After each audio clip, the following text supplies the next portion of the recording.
Davide.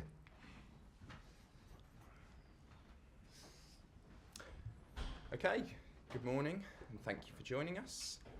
We will take the usual format today with a broadcast section and a written section. We'll begin today's press conference with Soraya. Off you go, Soraya. Morning. Good. Good. Can we start with some team news? You said Asuga was back to training. How's Lavia? Everyone else okay? Yeah, everyone is fine.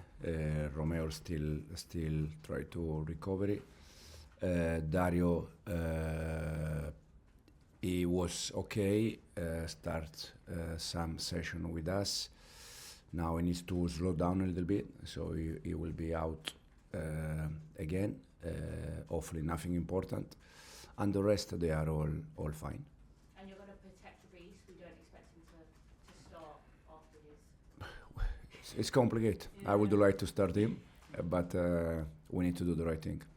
I want to talk about Reece James. You said famously before you even met him, you sent him clips, seeing him in midfield. Mm-hmm. The performance against Arsenal was fantastic. Everyone spoke about Caicedo and Rice, but he was the star that night. When you play him, you've played him as right back more, but when you play him in that midfield position, what is the goal? What is the tactical plan when you put him there? Yeah, I think he can play in both positions. He has been fullback all his life. He also has played as a midfielder. But I think he can be good in both positions. When we decide for him as a midfielder, most of the time is also when we want physicality in terms of midfielder, when we face some team that they are strong in the middle. So it depends a little bit the game plan, but as you said, he's doing very well in both positions. Sanchez has been one of the players that you've had to speak a lot about, mainly about his decision making, but the progression we've seen in his play, again against Arsenal, claiming crosses, he was one of the reasons why you could bypass their press with his long kicks, distributing properly. Was this always the standard and vision that you wanted for the goalkeeper and the way you wanted to play? Yeah, I think Robert, in terms of saving, he has been always good since I joined the club. In terms of build up, he struggled a little bit. But I said since day one, our build up depends a little bit how the other team press.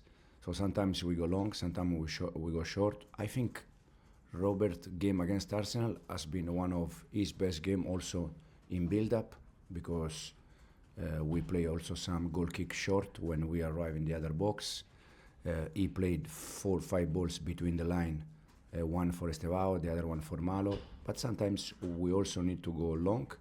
2 games ago against Burnley, we scored starting the second goal from Robert. So it's improving, especially in the build-up. You have Leeds next, a very traditional rivalry for Chelsea fans. There's a stat that when Chelsea play against lower placed teams in the league, there's less intensity and less distance covered on the pitch against those teams in comparison to playing at Arsenal or Liverpool or Manchester United.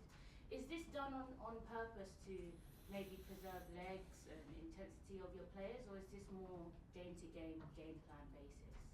No, probably it's also the way the other team try to defend against us. Again, when they try to do high pressing, so that means that you have more space, you can run more because there is more space to attack. When they just sit back, there is not a lot of space to cover in terms of running in behind. So change a little bit. So I think personally, depends a little bit how the other team they behave. So I think this is the reason. Thanks, Soraya. Nizar? Hi, Enzo. I don't ask your team, but I was wondering if Cobham might feature in this game because has he got a chance of playing from the start and making a major impact throughout December, or do you need to keep managing him this month? No, he can. He is available. The last game he was on the bench. For sure, with 10 players was more complicated, for Cole, because now he needs to come back in terms of also fitness condition. He's available. He can start the game. The idea with him is to start giving minutes until he can play. He can play 90 minutes. Is your big biggest challenge for these next 3 games, trying to replace Moises Caicedo, because you used him in 50 out of your 51 Premier League games, so it's almost like new territory for you and Chelsea to try and find other midfielders maybe to replace him. Yeah, absolutely yes. But is for sure. Again, we are a better team with Cole. We are a better team with Moy. We are a better team with Levi. But when these players they are not available, we try to find solution. We did the same thing with Levi. We did the same thing when Cole was out, and now we have to do something different because of Moy. Is Andre Santos ready to sort of be the guy who steps up? And because he probably struggled a little bit, I thought, in the beginning of the season, but he's just getting better and better, isn't he? Yeah, Andre is ready. His position once again is playing as a 6, like Moy position. But he's ready. We have more option. We have also Reece. We can have different position. I think one that can play good in that position is Josh, but we see. Thanks, Nizar. Simon? Enzo, Chelsea have had quite a bit of praise for the performance against Barcelona, Arsenal. Is there sort of a message you have to say to the players, don't get carried away, like Leeds and Bournemouth, for example, have to be treated exactly the same as these 2 sort of more glamorous games? Yeah, I think Leeds and Bournemouth, both games, especially away, they are difficult for Chelsea, but they are difficult for any team. Now they're gonna be a different game compared to Barcelona, Arsenal, and we need to be ready. We need to try to try to win both if we can. Thinking that we always go game by game. So the first one is tomorrow, and then we start to focus about the next one. What lesson do you think you as a coach and the players may have learned from about a year ago, where everything was going well, and then from the Fulham defeat onwards on Boxing Day, that suddenly there was that long dip? Do you think that will actually help you to ensure there isn't a repeat? Yeah, no. For sure, when you play games and you have experience, you're gonna be better. Now the main message for me is quite clear. How many points beating Barcelona? 3 points. How many points beating Arsenal? 3 points. How many points beating Leeds? 3 points. It's the same point. So I understand that there are games that they are more important for different reasons, but at the end it's 3 points. So it's important to beat the Leeds because we need to win games. Jamie? Hi, so just the one from me. Daniel Parker, who you'll face tomorrow night. On Saturday in the defeat of the Etihad, he seemed to imply that Donnarumma was feigning injury to give Pep Guardiola a chance to sort of talk to his team and reset. You obviously know Pep very well as well. Is that a legitimate tactic that managers can do to sort of get a chance to talk to their players? I never see Pep doing that when I was there and in the past, and now I don't know if the Sunday one was with a different intention, to be honest.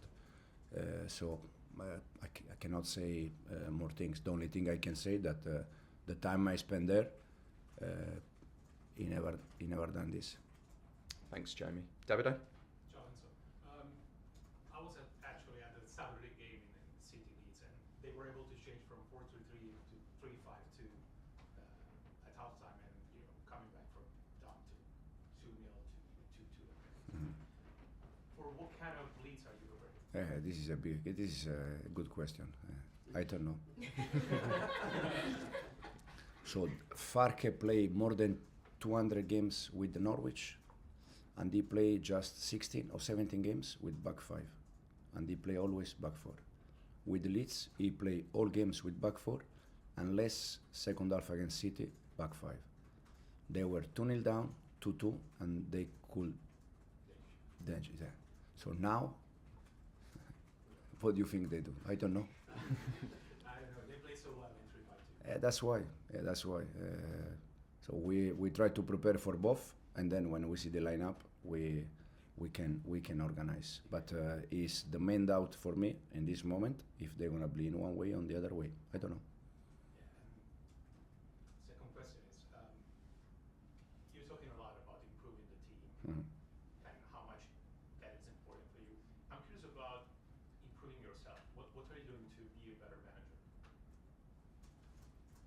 try to learn as much as I can.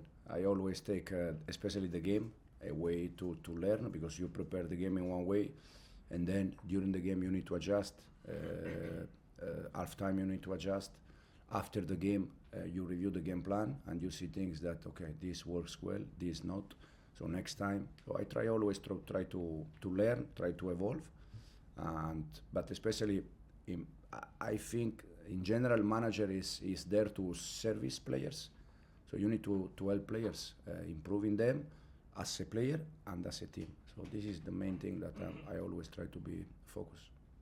Thanks, Davide. We'll finish this section with Martin. Hi, Enzo. Away from home, you've won more games than you have at Stamford Bridge. You've scored more goals than you have at Stamford Bridge. And you've got more points than you have at Stamford Bridge. And you played one more game at Stamford Bridge than the away games. Is that just facts and figures, or is there a real reason behind it that you're doing so well away from home? It depends also a little bit the teams that we face away at home. Now I don't know, but for sure I think there is no coincidence. Something for sure, there is something there, and probably we need to analyze. The problem is that in this moment is very complicated to stop and analyze game. I would like to finish Barcelona game, and the day after, 2 days after, been there, analyze the game, enjoy that moment. But we were already thinking about Arsenal. Finish Arsenal, we are already thinking. But for sure, I don't think it's a coincidence. Probably there is some reason why, and we need to try to analyze. You've got other away games to come as well, haven't you? Yeah. Time to do some analysis. Yeah, exactly. Now we are. Find the time. Now we have Leeds, Bournemouth, Atalanta. We have many games away. Thank you. Thanks. Thanks, Martin. Cameras off, please.